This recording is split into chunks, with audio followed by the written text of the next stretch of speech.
How about that all-important question of the sticker price? For those of you that watched and didn't just ask in the comments, I don't know why people do that. Don't tell them that it's $48,170.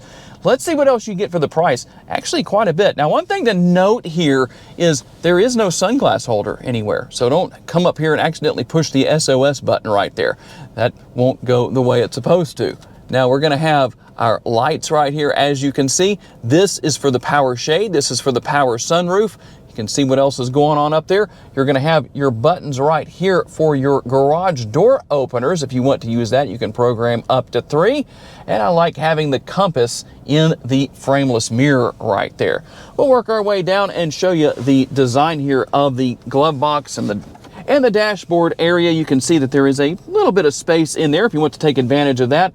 As far as the dash area goes, tell me what you think about this. It's actually a very simplistic, clean look. Not a lot going on here, at least in this particular model. You can see the design of the air conditioning vents, but I'm curious to know what you think. As far as the passenger side door panel goes, the armrest is a little bigger than what we had in the back seat. That's nothing unusual. We also have the door bin down there. That's going to be decent size as well. Now, I'm going to grab the camera and we'll come over here to the driver's side and show you what's going on here. We have our controls right here for seat memory. Kind of interesting. They're way down here. I've never quite seen that before, but that's the situation with that. Lock and unlock. Everything for adjusting your side view mirrors will be right here, and your power windows and power locks right there. And we'll find the control or release, I should say, for your tilt and telescopically adjustable steering wheel. Cruise control settings managed right here. Nothing unusual or new, but what is new is what we have working our way across right here. Let's see if I can get the steering wheel out of the way just to show you a little bit of that where it's a little bit lower. By the way, that does move with the steering wheel, but this is where you manage your blinkers. Kind of interesting. You push that up and push it down like that. Let's see if we can get up here. You can see some of the buttons for lights and everything like that. And right here is where we control our windshield wipers. Interesting how that works. Tell me what you think about that. But there it is. We're going to have our shifter paddles here, and over on the right-hand side is your shifter. Here's how this is going to work. It's all controlled right here. So you're just going to move that area right there. You can go into drive, you can go into neutral, you can go into reverse, and to go back into park, we're going to push that button right on the very edge. Now, something that I don't think I've seen in too many vehicles before. Here's our button for the heated steering wheel.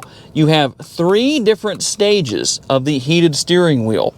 Over here, we're going to also be able to change where it says view right there. If you want to change your view on the driver's display, well, there you go. You can see what you can do.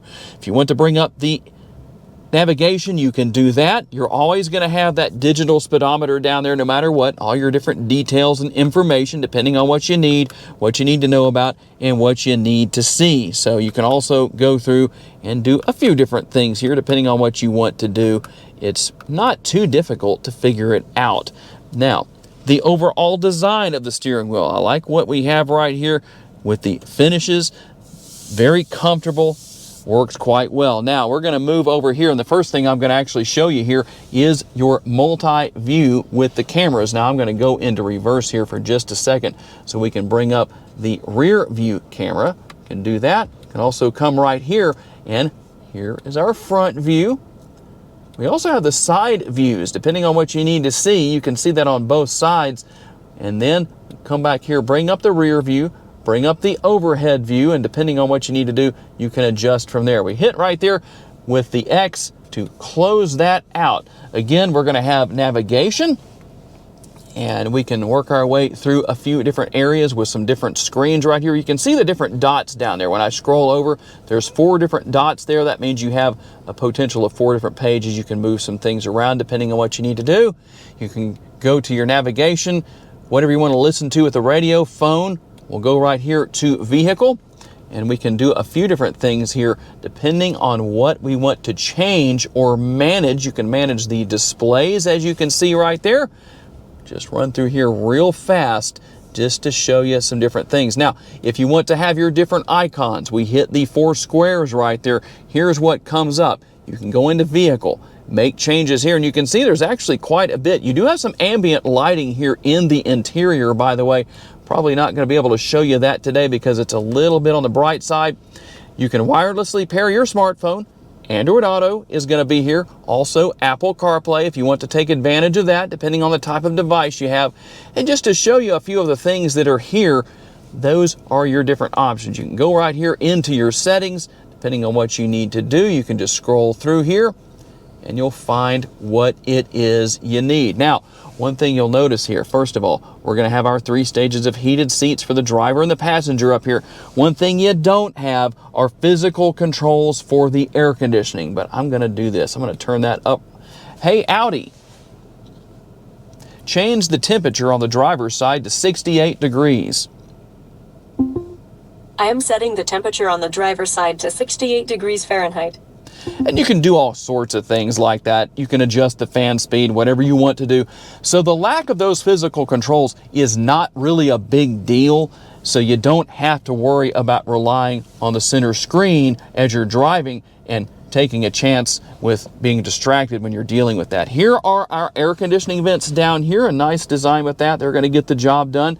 Some of our one-touch buttons are going to be here. I think you know what everything is as far as all of that goes. You're going to have your park assist, hazard lights, all of that stuff's going to be here. And then you can bring up some different details for your safety features, your favorites here on the driver's display. Here are some of our warnings. If you want to know what you have where that is concerned, there you go. Got a few more things on those safety features, like I said, here depending on what you need to do. So all I did was push the button down there, and that's how that came up. You can push that button and that will go away again. Park assist is going to be here. I think you know what everything is. We'll also have the little cover right there. There's your wireless charging pad. You have a 12-volt power outlet, and a couple of USB ports are going to be here too as we close that up. Now you will have to manually do that because you'll notice when I push on that, it doesn't do anything for me. Button to start and stop the engine will be here. And you'll notice there's gloss black. Keep that microfiber cloth nearby so you can take care of the fingerprints that will show up there. There is the knob for your radio. You can turn that on and off and adjust the volume. The power parking brake is here, and our cup holders. There is a lot of gloss black here. Tell me what your thoughts are where that is concerned.